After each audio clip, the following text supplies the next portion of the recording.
Oui, la lutte au changement climatique va demander des transformations de notre économie, va demander des transformations de notre territoire, va demander aussi d'agir sur différents paramètres, et il y a des coûts qui sont reliés à ça. Donc aujourd'hui, il faut vraiment en arriver à un véritable pacte fiscal qui nous permette de dénouer cette impasse, de permettre aux municipalités d'avoir davantage les moyens financiers pour pouvoir agir en toute latitude sur ce qu'ils jugent pertinent et nécessaire. Ici Michel Jeté, bienvenue à GMOB. Les élections municipales de 2021 ont été marquées par un événement particulier. Il s'agit de l'arrivée au pouvoir de maires et mairesses qui reconnaissent non seulement l'urgence de la crise climatique, mais aussi l'importance cruciale des actions et mesures qui devront être mises en marche par les municipalités, mesures qui devront être aussi supportées par les gouvernements supérieurs.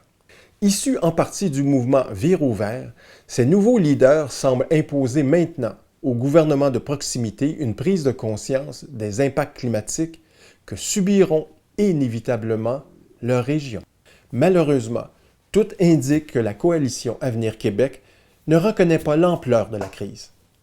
Face aux défis que représentent les changements en profondeur de la fiscalité des municipalités, exigés par les gouvernements de proximité, conscients des impacts que subissent et subiront de plus en plus leurs municipalités, le parti de François Legault impose une désolante fin de non-recevoir. Confrontés à cette inertie, ces nouveaux leaders municipaux engendrent présentement une nouvelle dynamique qui bouscule les sphères du pouvoir du Québec. Dans sa chronique, le journaliste Michel C. Auger résume bien le changement. Est-ce que les maires du Québec deviendront la prochaine opposition officielle au Québec? Auger mentionne, contrairement à leurs aînés, ces maires n'ont pas du tout l'intention de se coller au parti au pouvoir dans l'espoir de faire avancer leur dossier.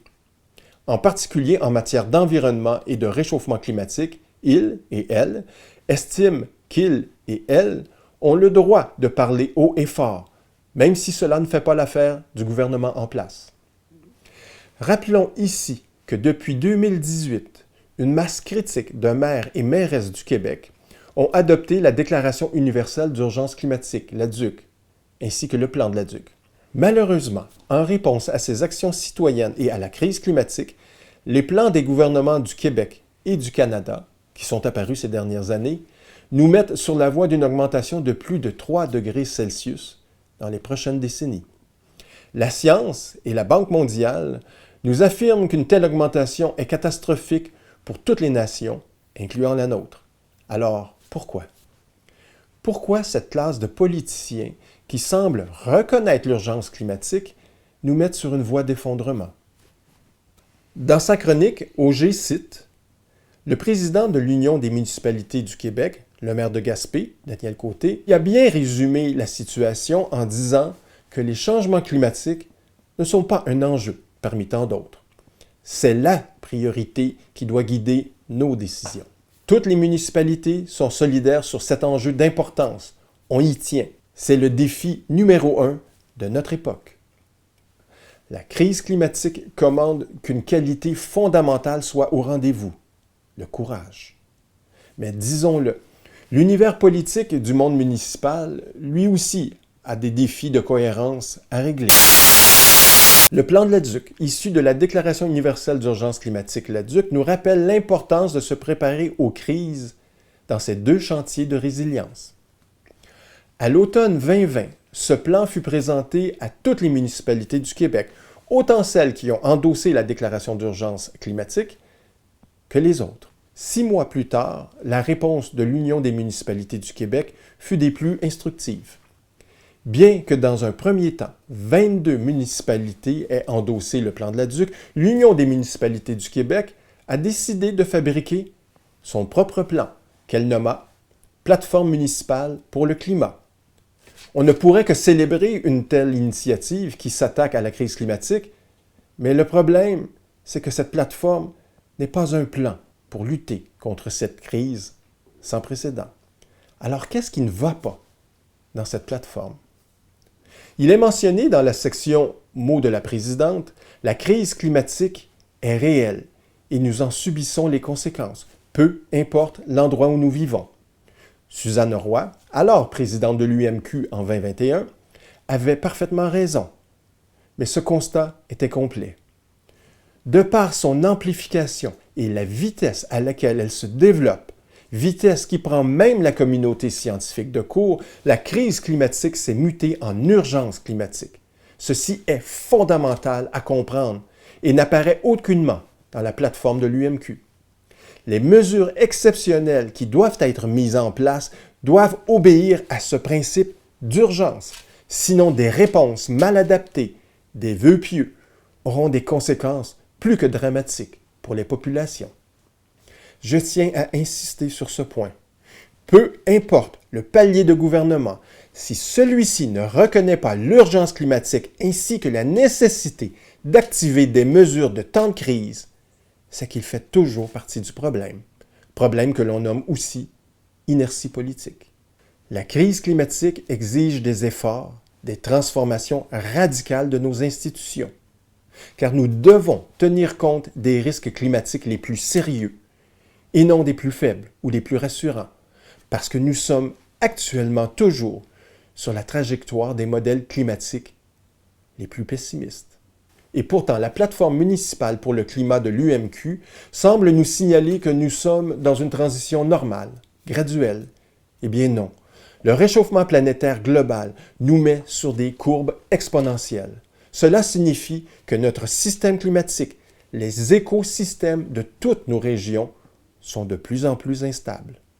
Urgence avant tout de saisir l'urgence, presse le maire de Québec.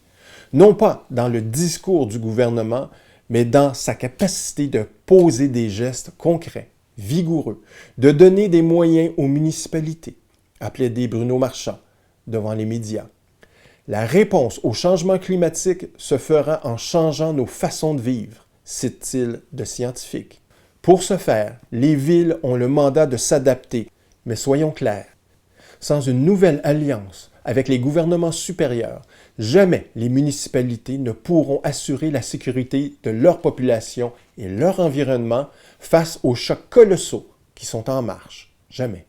L'idée du plan de Leduc est que les municipalités s'unissent autour d'un plan contraignant qui prend en compte la gestion de risques afin de créer une force mobilisatrice des gouvernements de proximité dans le but d'appliquer une pression historique sur les gouvernements supérieurs pour qu'ils déclenchent les mesures qui leur sont vitales.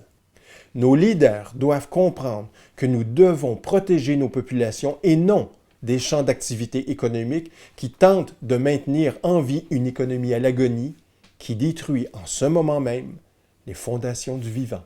Le maire de Québec résume bien cet enjeu unique dans l'histoire de l'humanité. Prendre l'importance de l'urgence, c'est dire, comme gouvernement du Québec, ce qu'on va faire, à quelle hauteur on va agir et comment on va le faire avec les municipalités. Autrement, la destinée est connue, dit-il. La solution actuelle nous amène dans le mur. GMOB vous présente Martin Murray. Visionnaire et progressiste, il fut parmi les premiers à reconnaître, en tant que maire, l'enjeu existentiel de la crise climatique pour les régions. Sa municipalité a adopté en 2019 la déclaration d'urgence climatique ainsi que le plan de Leduc. Jacques Benoît discute avec M. Murray de la plateforme pour le climat de l'Union des municipalités du Québec. Dans cette plateforme-là, il est question, bien sûr, des changements climatiques, tout ça, mais on a l'impression que la notion d'urgence n'est pas présente. L'Union des municipalités du Québec, comme la Fédération québécoise des municipalités, ce sont des syndicats de municipalités. Donc, bien sûr, quand on parle de regroupement de municipalités, on n'est pas tous rendus au même niveau dans notre perception de l'urgence climatique. Dans certaines municipalités, il y a certains maires, certains conseillers qui en sont encore au niveau du déni. Il y en a d'autres, au contraire, qui, puis j'espère qu'ils sont les plus nombreux, qu'eux autres croient qu'il faut intervenir. Donc, bien sûr, la plateforme essaie de regrouper ces intérêts un petit peu divergents, ce qui amène, bien sûr, à édulcorer le message, à peut-être le rendre moins brutal, moins pointu qu'il devrait l'être. Puis en même temps, je vous dirais qu'il y a une espèce de confusion des termes, on en a parlé un petit peu précédemment, entre l'urgence climatique et l'adaptation au changement climatique. Même moi, au départ, quand on a parlé de ces concepts-là, j'avais de la difficulté à bien saisir. Pourquoi s'adapter? Ça veut dire qu'on accepte implicitement qu'il va y avoir un changement climatique, 2, 3, 4, 5, 6 degrés. Et donc, il faut prendre les mesures pour contrer, en quelque sorte protéger, et ce qui vient réduire notre volonté de lutter.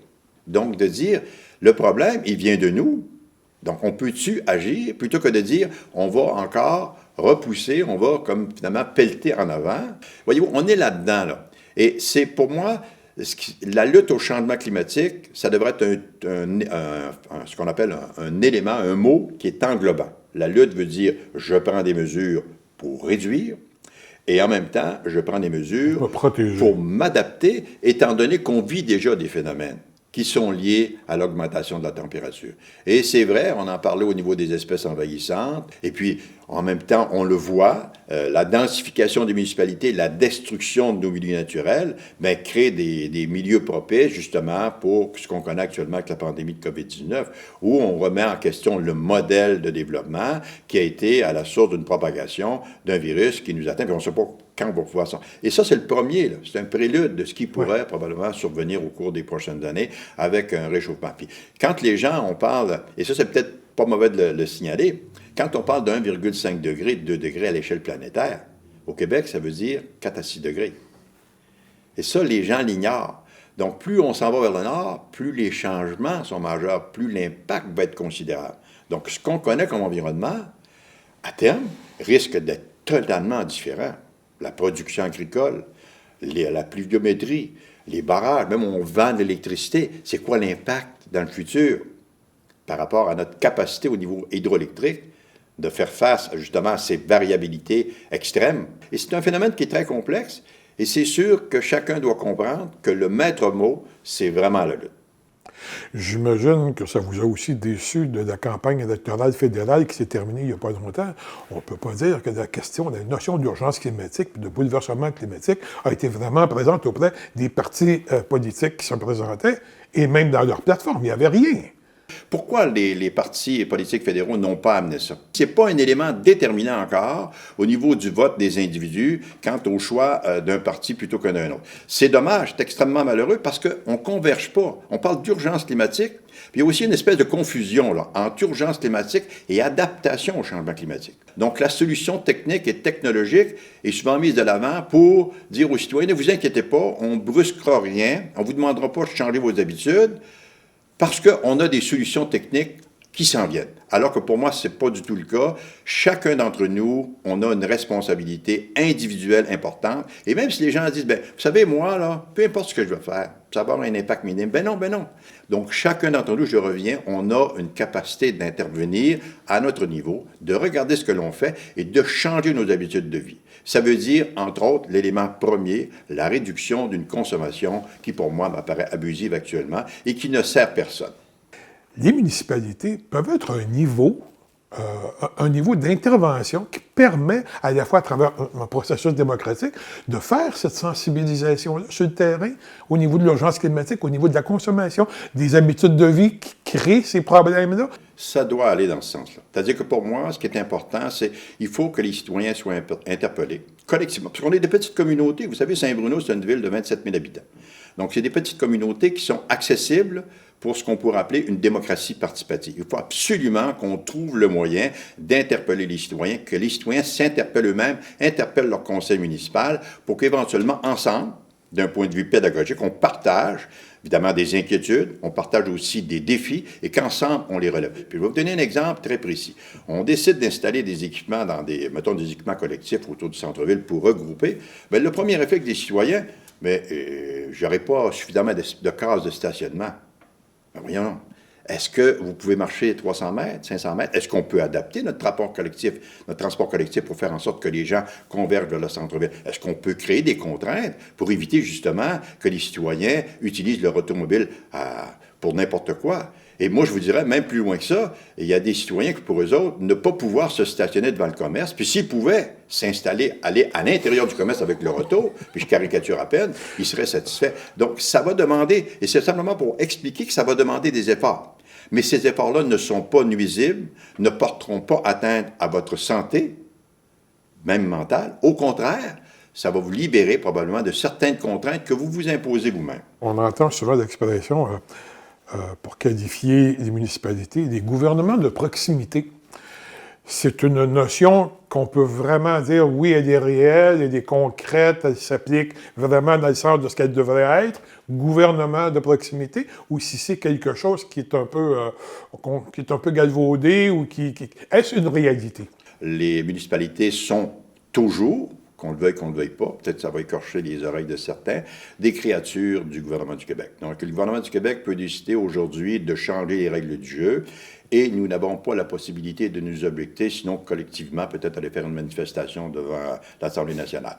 Mais donc, encore une fois, on n'a pas tous les pouvoirs, toutes les latitudes qui seraient nécessaires pour avoir véritablement une gouvernance de proximité. Vous savez, nous, les municipalités, on dépend beaucoup, comme nous à Saint-Bruno, plus de 80% de nos revenus, ce sont des taxes foncières. Ce sont par définition des taxes régressives. On est là-dedans, il faut trouver d'autres sources de revenus. Oui, la lutte au changement climatique va demander des transformations de notre économie, va demander des transformations de notre territoire, va demander aussi d'agir sur différents paramètres, et il y a des coûts qui sont reliés à ça, mais on ne peut pas tenir compte uniquement de la capacité financière des citoyens au niveau d'une taxe foncière. Donc aujourd'hui, il faut vraiment en arriver à un véritable pacte fiscal qui nous permette de dénouer cette impasse, de permettre aux municipalités d'avoir davantage les moyens financiers pour pouvoir agir en toute latitude sur ce qu'ils jugent pertinent et nécessaire. Les 4 prochaines années vont être assez déterminantes par rapport à l'urgence climatique. Vous voyez ça comment, vous, les 4 prochaines années au niveau municipal par rapport à l'urgence climatique? Le prochain défi, le défi majeur qu'auront affronté les élus municipaux à partir de novembre 2021, c'est la lutte au changement climatique. Mais pour moi, la notion environnementale est tellement importante qu'il faut en faire un service, qui va être au-dessus de tous les autres services, à travers lesquels tout doit être analysé et de dire chaque projet a un impact.